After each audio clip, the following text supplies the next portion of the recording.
আমরা অনেকগুলো বিবাহিত মেয়েরা যখন একসাথে হই, তখন আমাদের কমন একটা আলোচনা থাকে, লাইফটা আর ভালো লাগছে না, বোরিং লাগছে, একদমই ভাল লাগছে না। স্বামী স্ত্রীর সম্পর্ক, দুজন দুজনের সাথে অ্যাডজাস্টমেন্ট, দুজনকে দেখার একটা যে ধৈর্য, সেটা হারিয়ে ফেলছি। কারণ একটা প্রাথমিক কারণ হচ্ছে টেকনোলজি।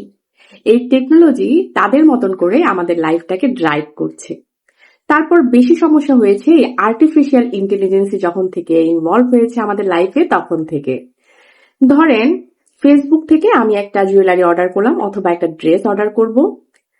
আরো যে মাধ্যমগুলো আছে, ইউটিউব, গুগল, ইনস্টাগ্রাম, আরো যত অপশন আছে, সবাই আমাকে পোক করতে থাকবে, তুমি আমাদেরও অনেক অপশনগুলো দেখো, এখান থেকেও ড্রেস কিনো, আমাদের আরো ভালো অপশন আছে।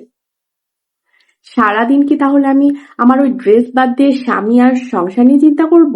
অবশ্যই আমি আমার ওই ড্রেসের কথাই চিন্তা করব, যেটা আমার দরকার। এভাবে দেখা যাচ্ছে যে এই আর্টিফিশিয়াল ইন্টেলিজেন্সই আমাদের মাথাটাকে কিনে ফেলছে। আমি আমার জীবনটাকে এত ভালোবাসি, কিন্তু টেকনোলজির কাছে আমি হেরে যাচ্ছি।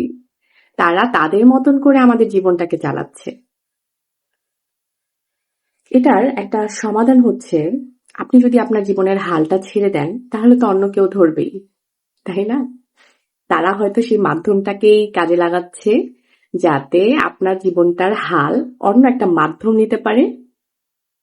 বুদ্ধি খাটাতে হবে, একটু বুদ্ধিমতী হতে হবে, তাহলে লাইফটা অনেক ইজি হবে, অনেক সুন্দর হবে।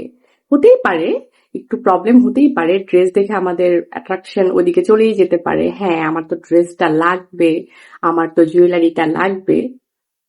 একটা সময় আপনাকে বুঝতে হবে যে না, হয়েছে, এখন এইদিকে না, এইদিকে মন দিতে হবে।